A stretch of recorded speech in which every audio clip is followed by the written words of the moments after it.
platform. These connectors act as a bridge between the user and the Microsoft apps that we created. So these brings or these act as a bridges, or these act as a pipeline for users to send their commands and to send information from data source to the apps, or from the data source to the Power Automate, or from the data source to the Power BI. So yeah, that's it for the connectors. So now we'll jump into the information detail about it. Connectors are the bridges from your data source to your app, workflow, or dashboard. Microsoft Power Platform has more than 275 connectors available to common data sources. Yeah, it supports a vast range of connectors, and the good point in that thing is Microsoft connectors enables you to create your own customized connectors. Yeah. So coming to the second point. One second. Connectors are divided into standard and premium. Some popular standard connectors are SharePoint, Outlook, and YouTube. So these are the popular connectors. I think you are all well versed with that, SharePoint and Outlook. And premium connectors require additional licensing for your app and or users. A few premium connectors are SQL Server, SurveyMonkey, and MailChimp. So these are premium connectors. So now you can understand that there are two types of connectors mainly. One are standard connectors, one is premium connectors. And for premium connectors, as the name itself indicates, your app or you needs a license to access it. So it includes SQL Server and SurveyMonkey, etc. The connector reference in the summary and resources unit lists all the connectors and whether they are considered standard or premium. You can also use app source to source and install apps and use the connectors to non-Microsoft services. Yeah, that's it. You may think that these connectors only or will work for Microsoft services, but it is not true. You can also use for non-Microsoft services. That's the meaning of the last point. Yeah. Connectors can provide input and output between the data source and Power Platform, which can accelerate the delivery of Microsoft Power Platform business solutions. That's absolutely. So when you talk about chemistry, when you combine two compounds, it will give a third compound, or it will give the resultant compound. But to accelerate that reaction, we use catalyst. That means in the preparation of photosynthesis, the plants itself makes food in the presence of sunlight. So if the sunlight is more, they can easily prepare the food. So here sunlight acts as a catalyst. In the same itself, connectors can act as a catalyst, and they can increase performance of the Microsoft Power apps or Power Platform. See here, connectors can provide input and output between the data source and the Power Platform, which can accelerate the delivery of Microsoft Power Platform business solutions. It will speed up the reaction. For instance, using Dynamics 365 apps such as customer service, you can set up Power Automate to notify users when specific customer types are added. Or you can use a SharePoint document library to store files that are fed into Power Apps to manage and distribute. That's it. See, you already know that examples of standard connectors. So one is SharePoint, one is Outlook, one is Power Automate, and these things. So when you want to use those things, you can directly input the file in any of the thing, and you can access from any other Microsoft app or web source. Microsoft also provides connectors to their Azure services, providing advanced AI techniques to do tasks such as reading text of images or cognitive services like recognizing faces in images. This was insane. This is absolute amazing thing. Microsoft also provides connectors to their Azure services. With the help of this Microsoft Power Platform and particularly connectors, so we can link artificial intelligence concepts, and those things are quite useful when it is used with face recognition, and also for reading a text in the particular image like Google Lens, etc. All Microsoft Power Platform business solutions can be used and implemented into Microsoft 365 apps such as Teams. This allows users to play Power Apps within Teams or run Power Automate from actions and events within Teams. Now coming to triggers and actions. So what is a trigger and what is an action? You all know trigger. Trigger is nothing but it's an alarm or like that. So when you trigger something, the action will be performed like that. So once you have established a data source and configured your connector, there are two types of operations you can use: triggers and actions. That means the first thing is you should be ready with data source. Let us take a simple example of creating an app.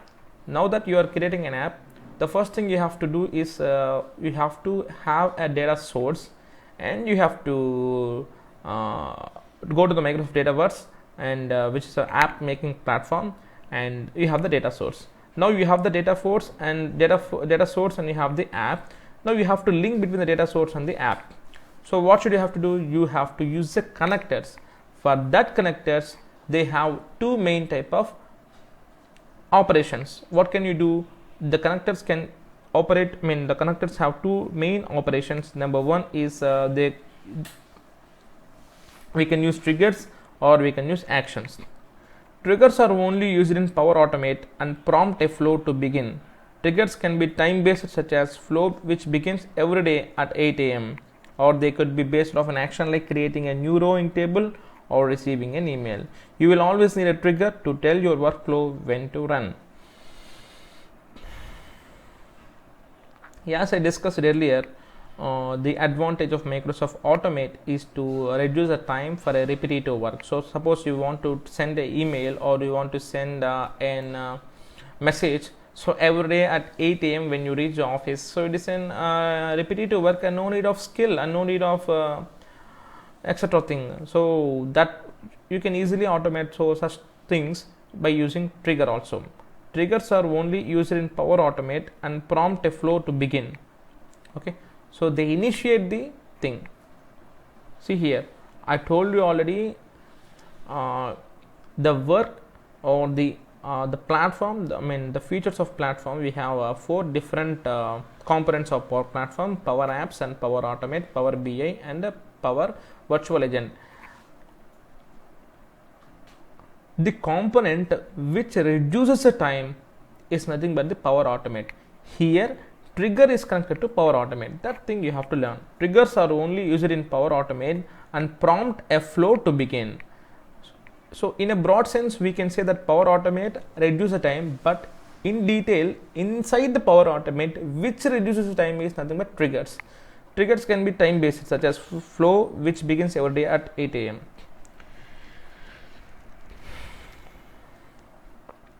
Whereas coming to actions, actions are used in Power Automate and Power Apps. Trigger is only used in Power Automate, whereas actions are used in both Power Automate and Power Apps. Actions are prompted by the user or a trigger and allow interaction with your data source by some function. For example, an action would be sending an email in your workflow or app or writing a new line to a data source. Now that you understand what connectors are and how to use them, let's look at what to do when there is not a connector, when there isn't a connector already built for your data source. So I think you have understood the difference between the connectors, triggers and actions, where the trigger is only used to use it in Power Automate, which decreases the time, but when coming to actions, it is also used in Power Apps also, and you can also use in Power Automate also. It is user defined. You can say some function and you can access the data source with the help of the action. Now we'll learn some more things when there is not an connectors and you have to do the work. You can create the connectors. As I told earlier, Microsoft Power Platform allows you to create the custom connectors. So before going to it, I will show you the website where there are a number of custom connectors in that. See here. When you go to the website of microsoftpowerplatform.com, in the bottom of the website you can see the explore connector library. So when you click it, it will show you the list of supported connectors. These are popular connectors. I told you there are standard and premium connectors. So these are all those things: Office 365, OneDrive, Office 365 users, SharePoint, Microsoft Data, Dataverse, Twitter, notifications, and RSS. You can see here these are recently added connectors developed, and these are independent publisher connectors. So you can see here independent publisher connectors are nothing but customized connectors where users create their connectors as of their use. AccuWeather, Airtable, CQC, Discord, ETSY, Hashify, HubSpot, Zira, and Amazon, all these things. So they can we can create on our own. Amazon Redshift, Alma Base, Ali, Approvals, Azure application. These are all the customizer connectors. Now get back to our slide. See here, while Microsoft Power Platform offers more than 200 connectors, you also have the option to build a custom connector. This will allow you to extend your app by calling a publicly available API, means application portable interference, or a custom API you are hosting in cloud providers such as Azure. API stands for Application Programming Interface. Application Programming Interface, and holds a series of functions available for developers. Connectors work by sending information back and forth across these APIs and gathering available functions into Power Apps or Power Automate. Because these connectors are function based, they will call specific functions in underlying service of the API to return the corresponding data. An advantage of building custom connectors is that they can be used in different platforms such as Power Apps, Power Automate, and Azure Logic Apps also. Now that you have to create, when you have to create customized apps, customized connectors, so you can create customized connectors using 3 different approaches. Number 1, using a blank custom connector, or from an open API definition, or from a Postman collection. Now coming to the last topic in Microsoft Power Platform, that is data loss prevention, compliance, privacy, and accessibility. Data loss prevention, compliance, privacy, and accessibility. Coming to data loss prevention policies, Microsoft, we all know that Microsoft is not a small company, it's one of the big companies in the world, and it strictly adheres to the data privacy, and it also helps you to make sure that there is no loss in data and privacy. That is very important for the Microsoft strictly adheres to it. Your organization data is likely one of the most important assets you're responsible for safeguarding as an administrator. The ability to build apps and automation to use that data is a large part of your company's success. You can use Power Apps and Power Automate for rapid build and rollout of these high value apps so that users can measure and act on the data in real time. These things are easy, and there is no third party interference in accessing data. Some of these might be external third party services and might even include some social networks. Users generally have good intentions, but they can easily overlook the potential for exposure from data leakage to services and audiences that should not have access to data. You can create data loss prevention policies that can act as guardrails to help prevent users from unintentionally exposing organization data. You can also create your own policies for your own created apps.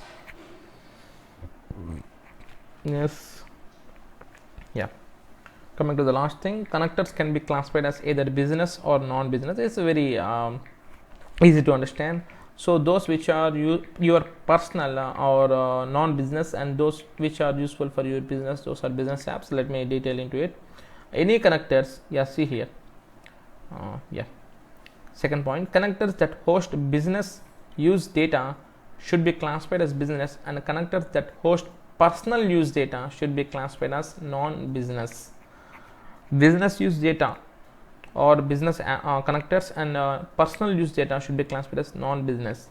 That means when a new policy is created, all connectors are defaulted to non-business group. From there, they can be moved to business or blocked based on your preference. Now coming to second point, third point, any connector that you want to restrict usage of across one or more environments should be classified as blocked. That means these business apps are not for everyone and those who have access into it. So those are blocked apps. By default, your connector is created as non-business.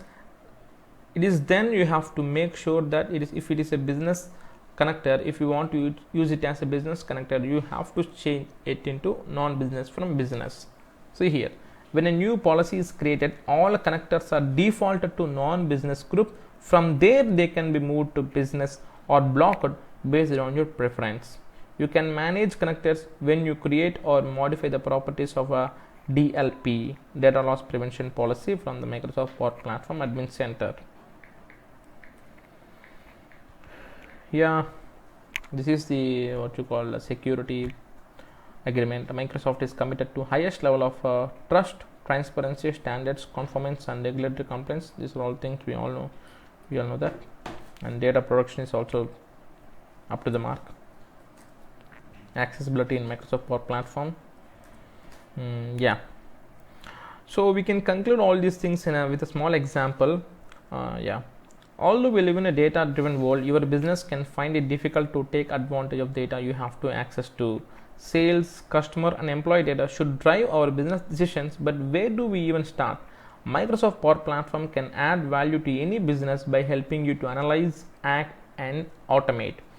Act by building custom apps in Power Apps, automate process based on the data you collect in Power Automate, and analyze the data you have collected in Power BI. The last line is very conclusive. See, ultimately, the ultimate goal of business is to compete with the other businesses in the market. So that what you have to do, you have to utilize the data from the users, and you have to predict the sales. So for that thing, so Microsoft Power Platform will definitely help you in boosting your business. So the three main things are Microsoft Power Apps, which will let you create apps without code, and Microsoft Power Automate, which will reduce your time work for repetitive things, and Microsoft Power BI, which will give a clear-cut analysis on your sales and insights of your sales and profits. This is a small example. Consider a business that has IT equipment for general use. Currently, equipment checkout is connected by visiting the IT office, checking if the product is available, then writing your name and equipment name on the notebook. That means you have to check every day that all things are available, then you have to write it down in the note. Employees may have to visit IT several times before equipment comes available, and IT personnel must stop the task to check on equipment status or to go collect it for employee. So that means every time you have to go, that means you have to leave your work and you have to go to the IT department to check whether their equipment is there or not. Sometimes employees hold on to equipment longer than they intend, and IT personnel spends time tracking it down. So how can Microsoft Power Platform improve this process?